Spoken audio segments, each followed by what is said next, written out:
Voilà, bonjour tout le monde. Donc la série du jour, pour ceux qui utilisent l'accès Prepacode mobile, donc ce sera DVD, enfin ENPC, DVD 3.16, série 4.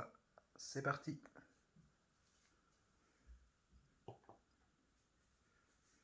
Mon véhicule n'est pas équipé de kit main libre et mon téléphone sonne.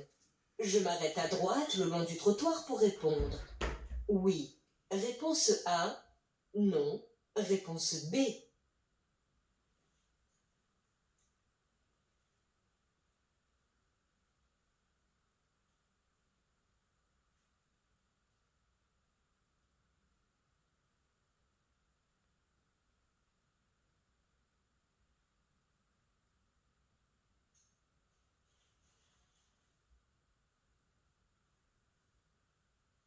Le danger potentiel se situe en zone A. Réponse A. B. Réponse B. C. Réponse C.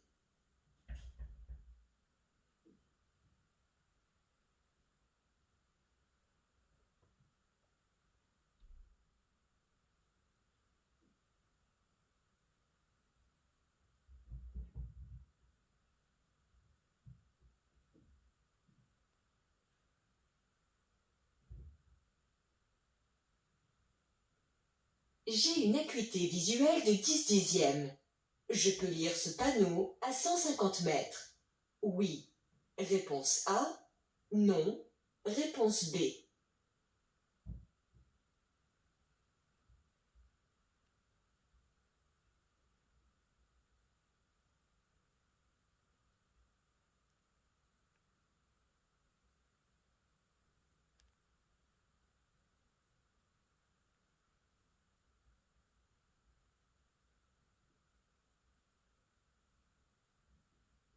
Je veux avertir de ma présence avant d'aborder ce virage.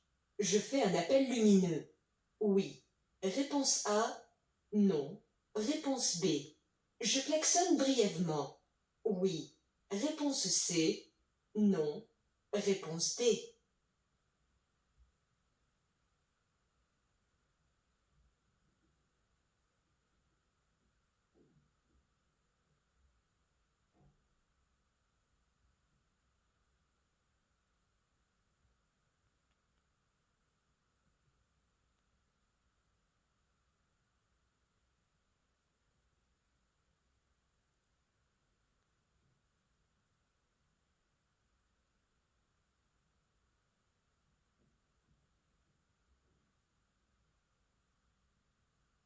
Ce véhicule tourne à droite sans s'arrêter.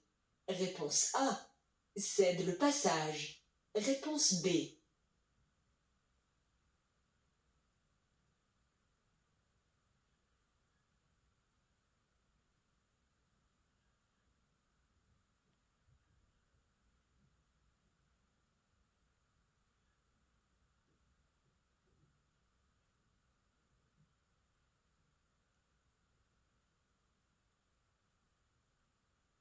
Impliqué dans un accident corporel, je préviens les forces de l'ordre. Oui. Réponse A. Non. Réponse B. Je serai soumis à un dépistage d'alcoolémie. Oui.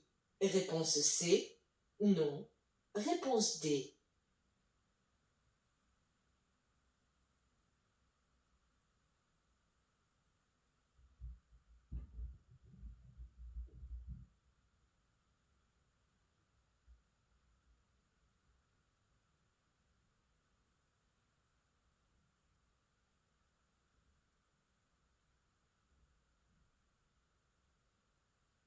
Je dois changer un fusible. Je consulte la notice d'utilisation du véhicule. Oui. Réponse A. Non. Réponse B. Je le remplace par un fusible de même ampérage. Oui. Réponse C. Non. Réponse D.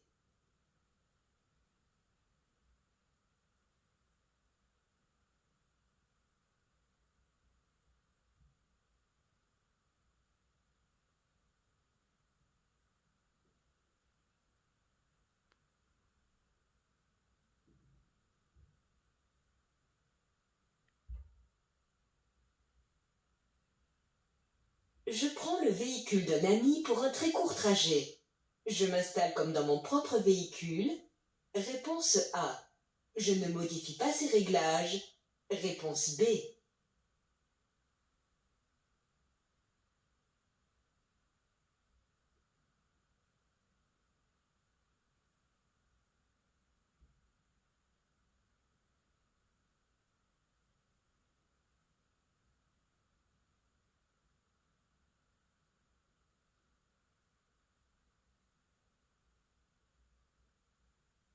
Lorsque l'airbag est activé, la ceinture est inutile.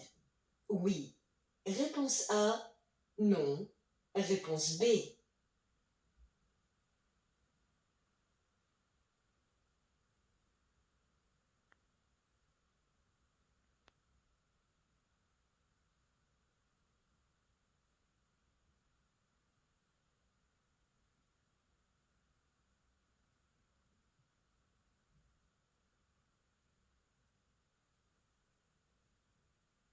Je cesse d'accélérer.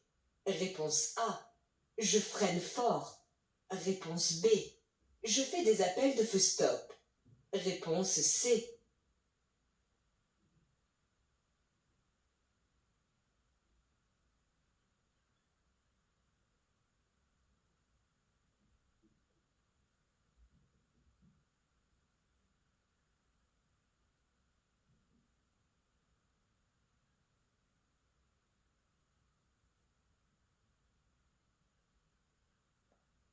J'ai l'espace nécessaire pour dépasser ce cycliste sans chevaucher la ligne continue. Oui. Réponse A. Non. Réponse B. Je dépasse immédiatement. Oui. Réponse C. Non. Réponse D.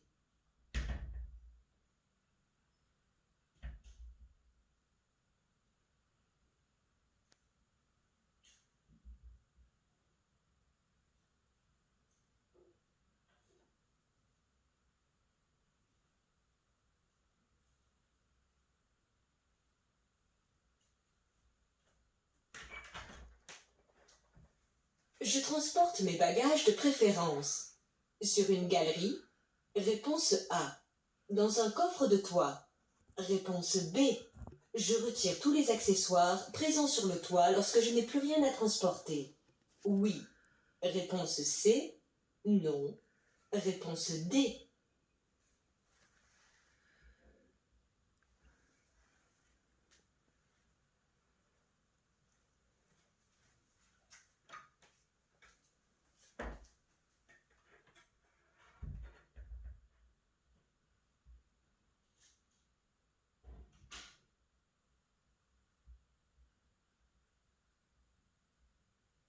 Lorsque je donne l'alerte suite à un accident corporel, je précise le nombre de victimes. Réponse A. L'identité des victimes. Réponse B. La nature des blessures des victimes. Réponse C.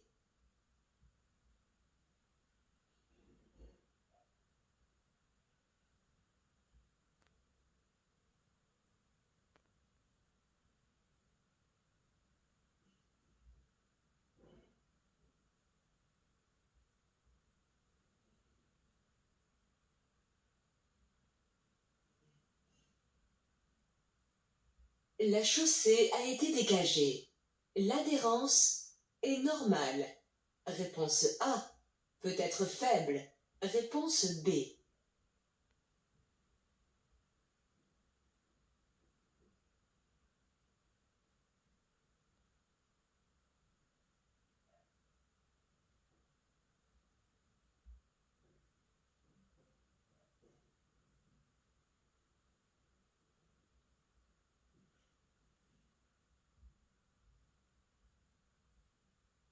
Ce symbole indique l'emplacement des témoins d'usure dans la bande de roulement. Oui. Réponse A. Non. Réponse B. Ce symbole est identique sur toutes les marques de pneus. Oui. Réponse C. Non. Réponse D.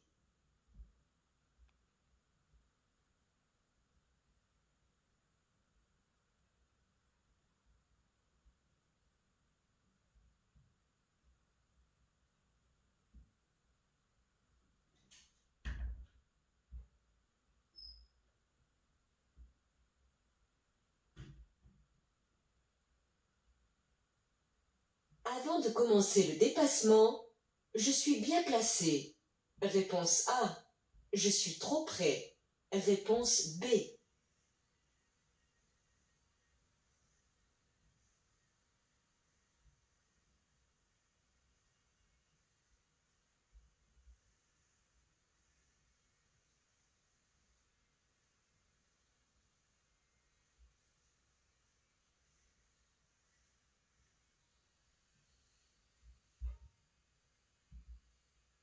Je dégage toutes les surfaces vitrées avant de partir.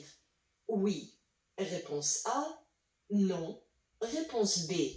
Le désembuage pourra être utile. Oui. Réponse C. Non. Réponse D.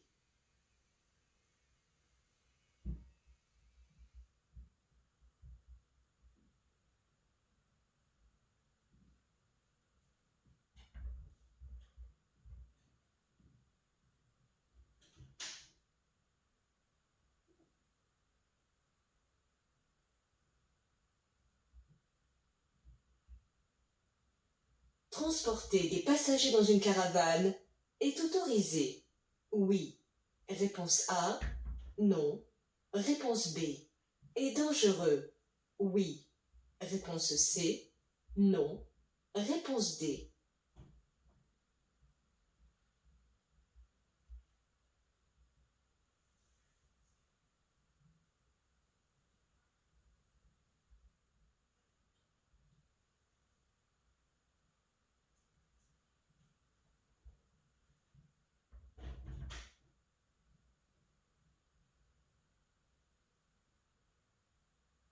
À l'approche de ce virage sans aucune visibilité, je peux klaxonner brièvement. Oui. Réponse A. Non. Réponse B. Je ralentis. Oui. Réponse C. Non. Réponse D.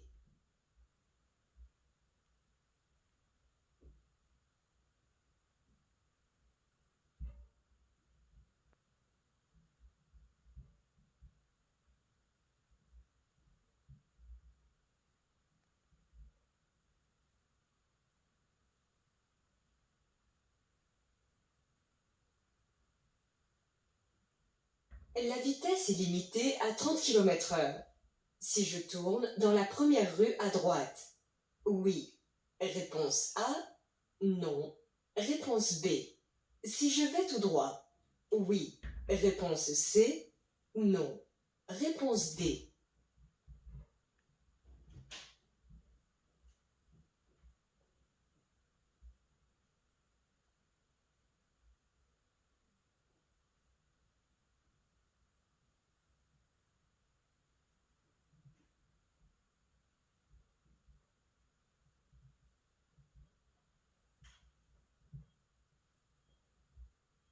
Ce témoin vient de s'allumer au tableau de bord. J'ouvre le bouchon de ce bocal pour refroidir le liquide. Oui. Réponse A. Non. Réponse B.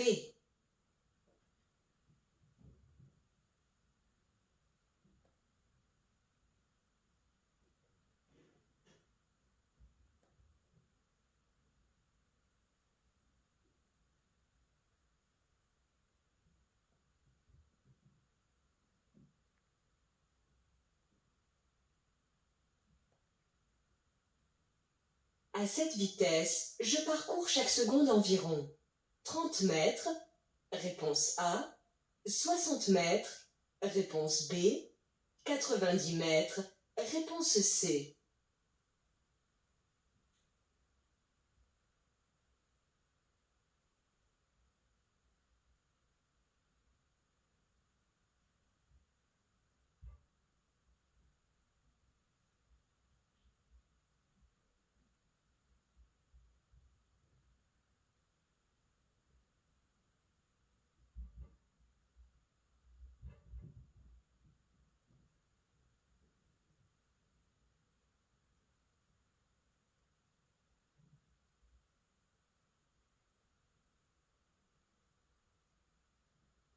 Ces camions sont limités à 90 km/h. Oui. Réponse A. Non. Réponse B. Une grande différence de vitesse entre véhicules aggrave les conséquences en cas d'accident. Oui. Réponse C. Non. Réponse D.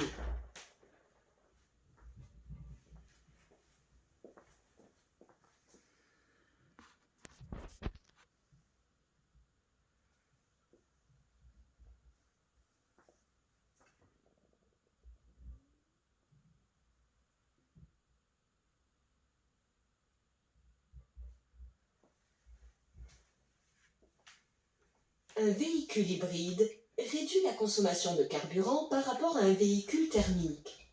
Oui. Réponse A. Non. Réponse B.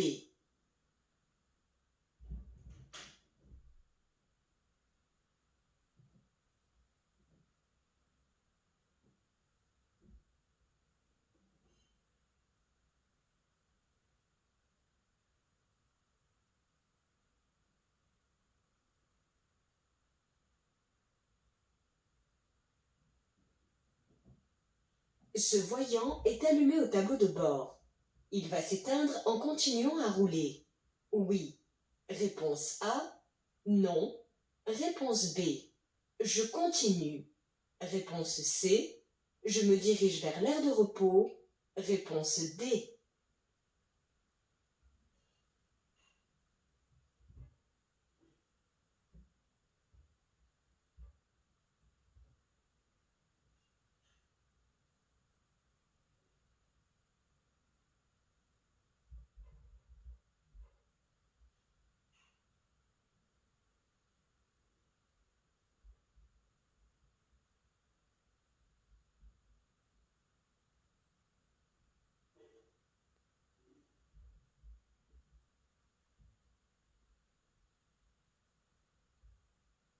Je souhaite emprunter cette sortie.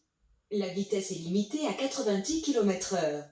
Au début de la voie de décélération, réponse A. Seulement 150 mètres après le panneau. Réponse B.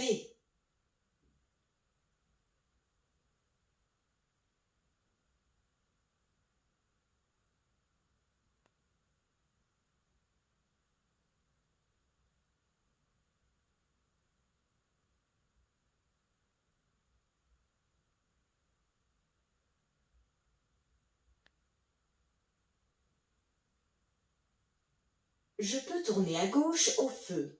Oui. Réponse A. Non. Réponse B.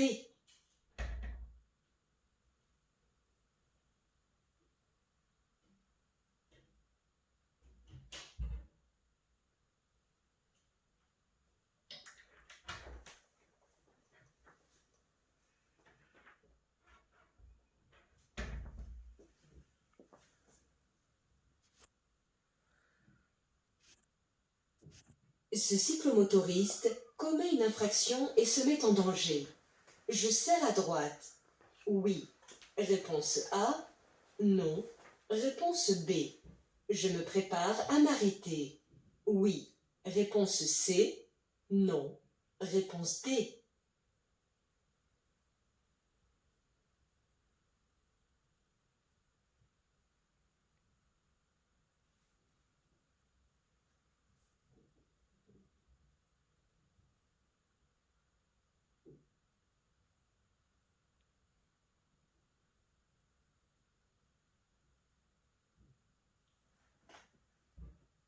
En conduite accompagnée, mon accompagnateur peut être soumis au dépistage d'alcoolémie.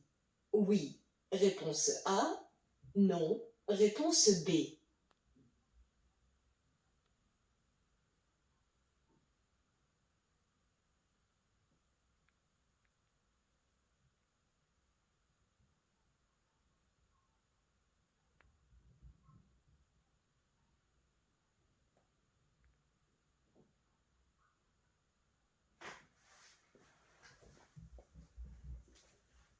Ce conducteur souhaite quitter son stationnement. Je passe sans ralentir. Réponse A. Je klaxonne. Réponse B. Je me prépare à m'arrêter. Réponse C.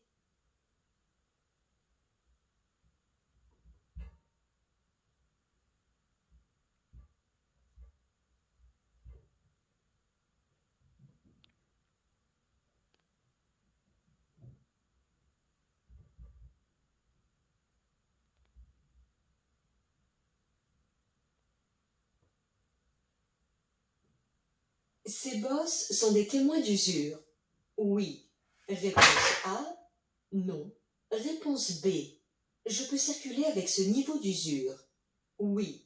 Réponse C. Non. Réponse D.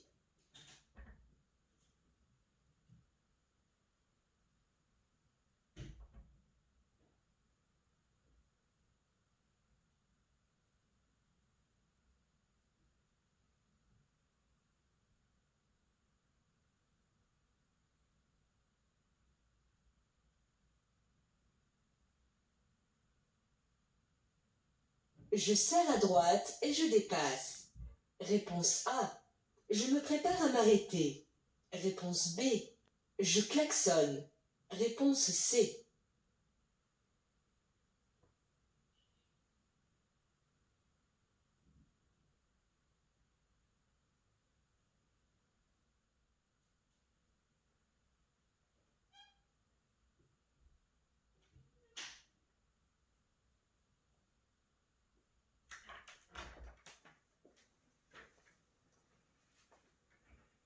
L'indice le plus important se situe en zone A, réponse A, en zone B, réponse B.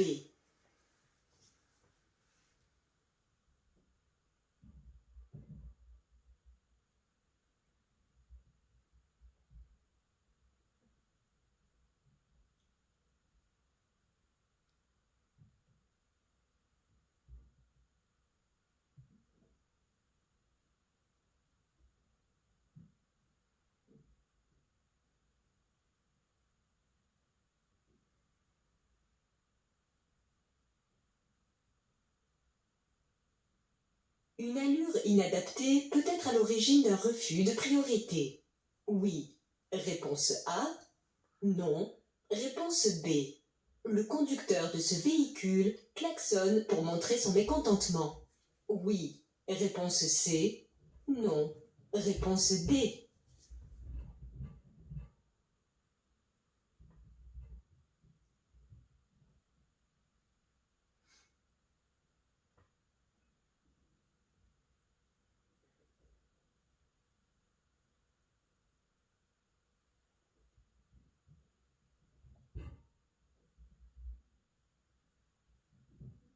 Une vitesse stabilisée sur terrain plat diminue la consommation de carburant. Oui. Réponse A. Non.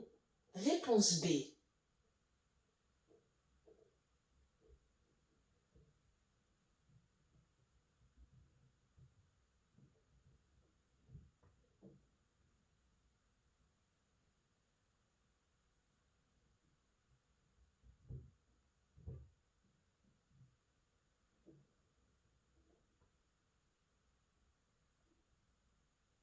Lors d'un contrôle par les forces de l'ordre, je ne suis pas en mesure de présenter mon permis de conduire immédiatement.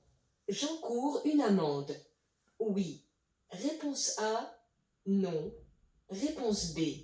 Je dois le présenter dans un délai maximum de 2 jours. Réponse C. 5 jours. Réponse D.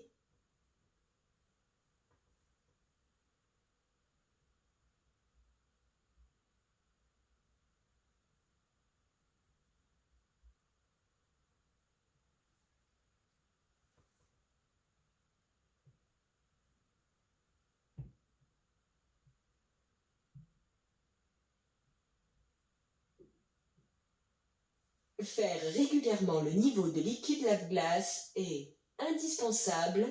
Réponse A. Inutile. Réponse B. En hiver, j'utilise un liquide lave-glace anti-gel. Oui. Réponse C. Non. Réponse D.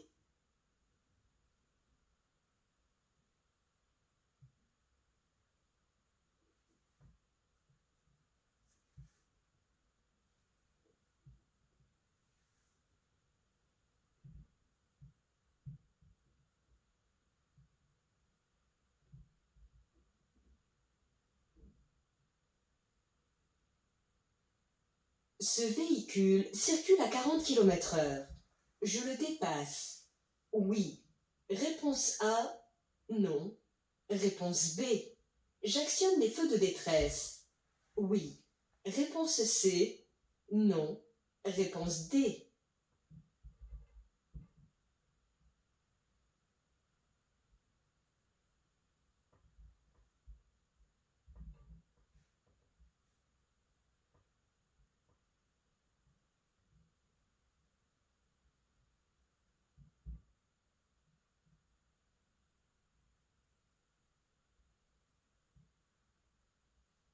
Je suis autorisé à dépasser ce genre de véhicule lorsqu'il est en intervention. Oui. Réponse A. Non. Réponse B. Je reste loin derrière. Oui. Réponse C. Non. Réponse D.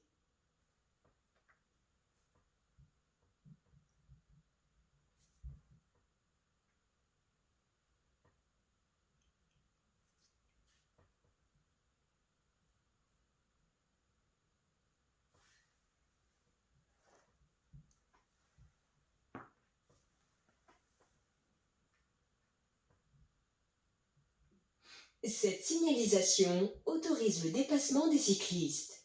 Oui. Réponse A. Non. Réponse B.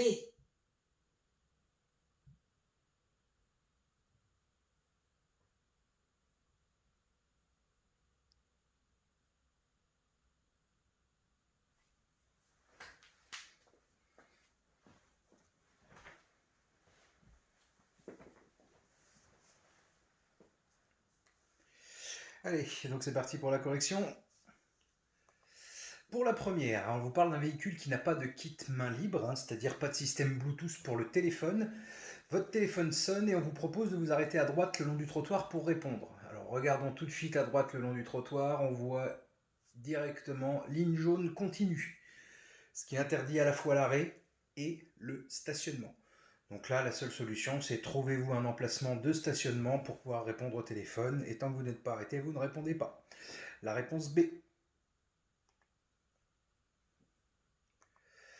Alors là, on attend de vous une seule réponse, puisqu'on vous dit le danger potentiel. Alors on va prendre point par point. En zone A, on vous présente le rétro gauche, personne n'est en train de vous dépasser, donc je pense que la solution, c'est pas celle-ci. Ensuite, parmi les deux prochaines propositions, en B, on voit au loin un véhicule qui est un petit peu en travers sur la route, et en C, un véhicule qui est à cheval sur notre voie. Le premier obstacle, techniquement, ça va être le véhicule qui se trouve en C. Après, je ne dis pas qu'il n'y aura pas de danger en zone B, mais le premier danger, le potentiel, actuellement, c'est bien en zone C, puisqu'il va falloir que je m'écarte de ce véhicule qui est garé à cheval sur ma voie. C'est un véhicule où on n'a pas trop de visibilité au travers. On ne sait pas ce qu'il peut y avoir devant, un cycliste, un piéton. Réponse C. Avec une acuité visuelle, on peut effectivement lire ce panneau à 150 mètres. Alors justement, en fonction des types de routes sur lesquelles on circule et de l'allure à laquelle on circule, les panneaux sont plus ou moins gros, de manière à être rendus visibles à 150 mètres en fonction de la vitesse à laquelle on circule. Réponse A.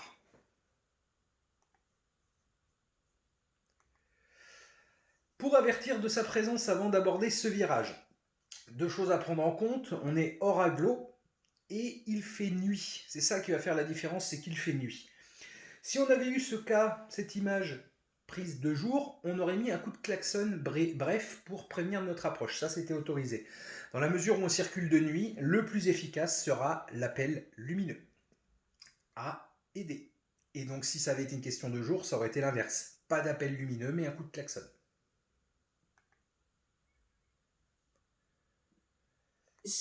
Alors, si on regarde bien, et c'est là que je vais entourer l'indice important se trouve ici. Le piéton qui a déjà entamé la traversée de la route. Ce véhicule, du coup, devra céder le passage au piéton qui est prioritaire. Réponse B. D'où l'intérêt, avant de tourner à un endroit, de bien regarder là où on se dirige. Alors, si nous sommes impliqués dans un accident corporel, alors qu'est-ce qu'il faut entendre par accident corporel? Il n'y a pas seulement de la tôle froissée, il y a des blessés dans cet accident. Dans ce cas-là, impérativement prévenir les forces de l'ordre. De toute façon, dès l'instant qu'il y a des blessés et qu'on fait venir les pompiers, la gendarmerie est prévenue d'office. Donc je préviens les forces de l'ordre, et forcément, ils vont vérifier un certain nombre de points, et notamment un dépistage d'alcoolémie. A et C. Un fusible qui grille, ça peut tout à fait arriver. Alors, un fusible est là pour éviter un problème de défaillance électrique qui pourrait provoquer un incendie. Vous avez, à l'endroit où je vous montre avec ma petite flèche, un petit filament métallique qui est prévu pour fondre en cas de surtension. L'idéal, c'est quand même de consulter la notice d'utilisation du véhicule. Ça permettra de voir quel est le rôle de ce fusible, quel appareil électrique il dessert. Il faut impérativement remplacer le fusible par un fusible de même ampérage. Si vous regardez les chiffres qu'il y a sur les fusibles, ça correspond à l'ampérage. 15, 10, 30. Si on met un fusible qui n'est pas adapté à l'ampérage, il risque de régriller aussitôt, voire provoquer une défaillance électrique, voire un incendie. A et C. Même pour un très court trajet, si je ne prends un véhicule qui ne m'appartient pas, je m'installe comme dans mon propre véhicule. Ne pas modifier les réglages du véhicule de notre ami, on s'expose à être mal réglé, mal installé au poste de conduite et forcément avoir une conduite dangereuse et un manque de visibilité. Donc je m'installe comme dans mon propre véhicule. Si le siège est réglable, c'est pas pour rien. Réponse A.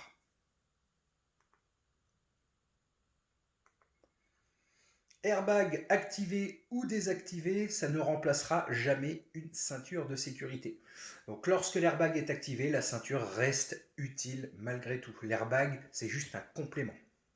Réponse B. Alors ici, on s'apprête à croiser un poids lourd qui va prendre pas mal de place sur la route. La meilleure des choses à faire lors de ce genre de croisement, puisque c'est des véhicules qui ont besoin des fois de se déporter un petit peu sur la route pour éviter les trottoirs, ça va être de cesser d'accélérer. Freiner fort, c'est pas la bonne option par rapport à ce qu'on voit dans le rétroviseur. Cesser d'accélérer, mais aussi prévenir le véhicule derrière, en faisant des appels de feu stop pour lui faire comprendre de ne pas nous coller. Réponse A et C.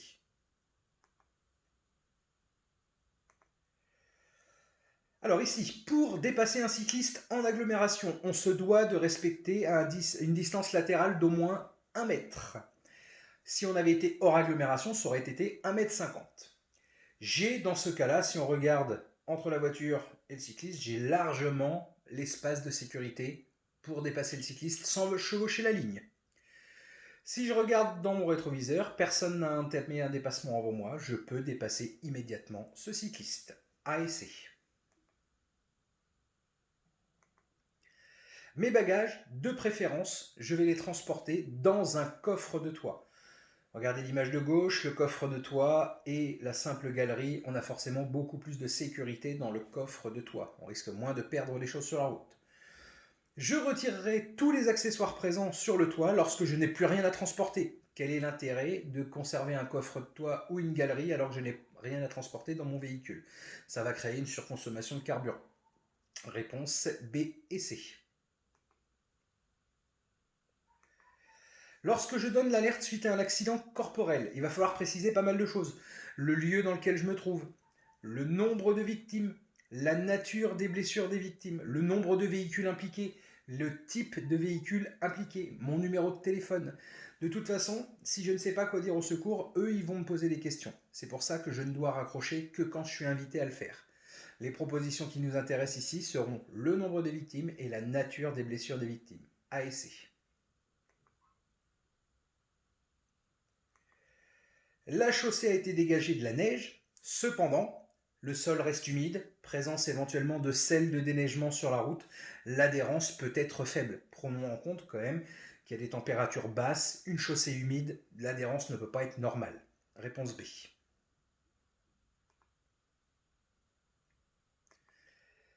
Ce symbole situé sur le flanc du pneu indique la présence de témoins d'usure dans la bande de roulement, pour pouvoir le localiser. D'une marque à une autre, ce symbole n'est pas identique. Le standard, ça peut être un petit triangle, on pourrait avoir une inscription TWI ou un bonhomme Michelin pour les pneus Michelin. Réponse A et D.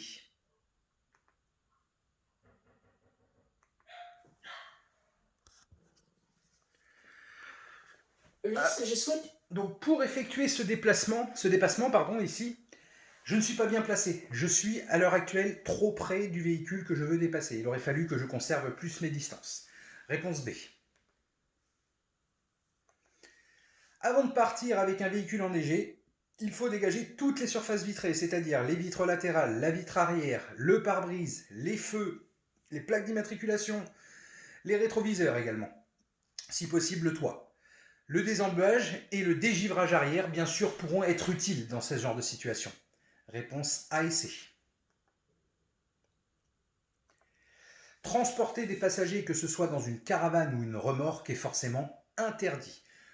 Pas de siège avec des ceintures de sécurité dans un véhicule remorqué, donc c'est forcément dangereux. Réponse B et C. On a un peu la même situation que sur la question qu'on avait vue avant, sauf que là, la question est prise 2 jours. Je peux klaxonner brièvement pour avertir de mon approche. C'est autorisé hors agglomération. Bien sûr, pour prendre le virage en toute sécurité et respecter ma place sur la route, je ralentis. A et C.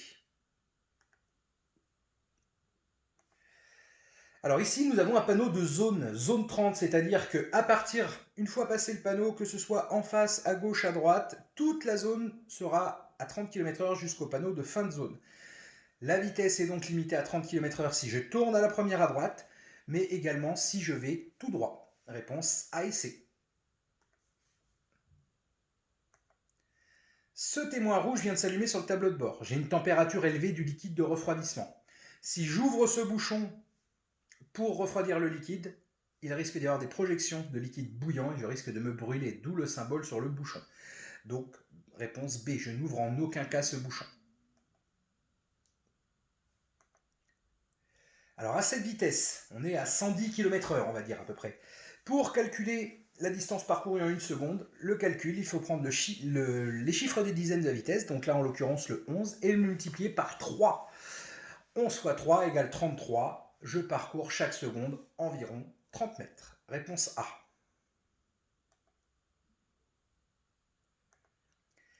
Les poids lourds sont des véhicules qui sont bridés à 90 km/h. Cela est vrai. D'où l'importance de les repérer sur autoroute quand on a un gros écart d'allure avec eux.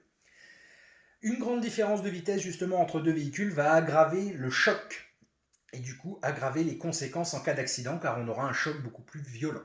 Réponse A et C. Un véhicule hybride, c'est un véhicule équipé à la fois d'un moteur thermique mais également d'un moteur électrique. Des fois, l'électrique prendra le dessus sur le thermique, des fois, l'électrique et le thermique fonctionneront en même temps. Ce type de véhicule permet justement de réduire la consommation de carburant par rapport à un véhicule classique. Réponse A. Ce voyant qui vient de s'allumer sur mon tableau de bord m'amène une indication bien précise. Il m'annonce un défaut de gonflage des pneumatiques. Donc soit j'ai une baisse de pression des pneus, qui peut même aller jusqu'à l'annonce d'une crevaison. Il ne va pas s'éteindre en continuant de rouler. Je ne continue pas, j'ai une aire de repos à 1000 mètres. Il est préférable d'aller sur l'aire de repos pour regonfler les pneus ou les faire vérifier. Réponse B et D.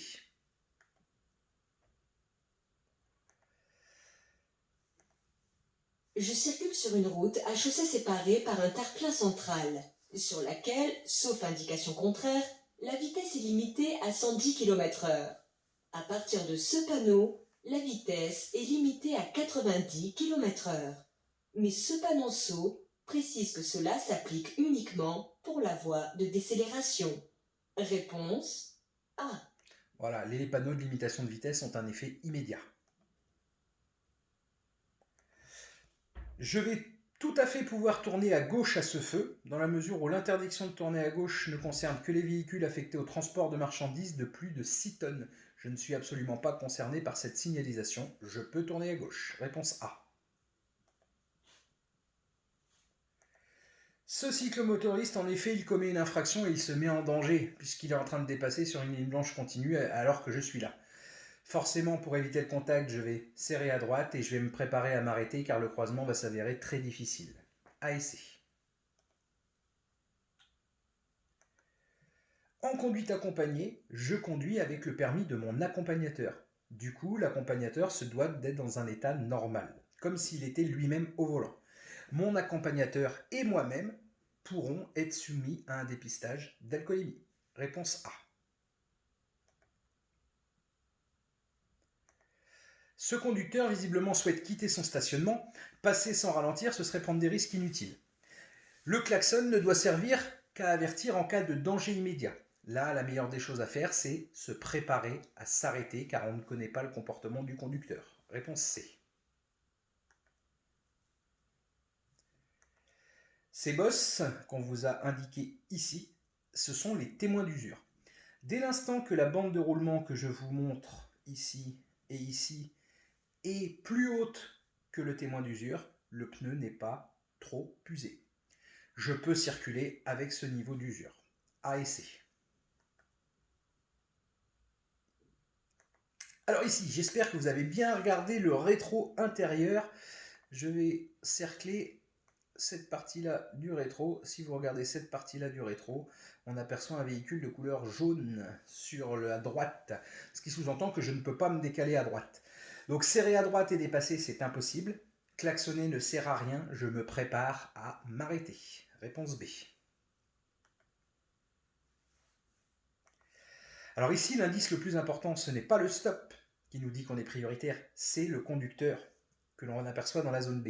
Ce conducteur qui est en train de regarder à droite et qui ne nous a pas détecté. Du coup, voilà l'indice le plus important, zone B. Alors, une allure inadaptée, bien sûr, peut être à l'origine d'un refus de priorité. Si j'arrive trop vite sur un endroit délicat, je vais avoir du mal à gérer la situation. Le conducteur du véhicule n'a pas à klaxonner pour montrer son mécontentement. Le klaxon, son rôle, c'est de prévenir d'un danger. Réponse A et D. Le fait d'avoir une vitesse stabilisée sur un terrain plat va fortement diminuer la consommation de carburant. Qu'est-ce qui provoque de la consommation de carburant dans la conduite? C'est souvent les phases d'accélération de prise d'allure suite à un ralentissement. Dès l'instant que l'allure est bien stabilisée, la consommation baisse. Réponse A. Lors d'un contrôle par les forces de l'ordre, si je ne suis pas en mesure de présenter mon permis de conduire immédiatement ainsi que les autres documents, les assurances, les certificats de matriculation, bien sûr que j'encours une amende. Je disposerai d'un délai de 5 jours pour les présenter à la gendarmerie. A et D. Remettre régulièrement le niveau de liquide lave-glace est indispensable. Il va vous permettre justement de nettoyer votre pare-brise et d'avoir une bonne visibilité. En hiver, il est largement préférable d'utiliser un liquide lave-glace anti-gel. Le problème, c'est que si on met de l'eau dans le bocal, elle risque de geler avec les températures négatives. Réponse A et C. Malgré le fait que ce véhicule circule à 40 km/h, au milieu de la route, nous avons une ligne blanche continue, chose qui nous interdit de le dépasser. Dans la mesure où je suis en incapacité de le dépasser et que je vais ne circuler qu'à 40 derrière lui, allumons les feux de détresse pour prévenir loin derrière qu'il y a un ralentissement. B et C. Ce véhicule de déneigement, qui est justement en intervention, a un gyrophare bleu d'allumé à l'arrière. Voilà, on le voit ici. Quand le gyrophare bleu est allumé, ça veut dire que ce véhicule est en train de déneiger. J'ai formellement interdiction de le dépasser.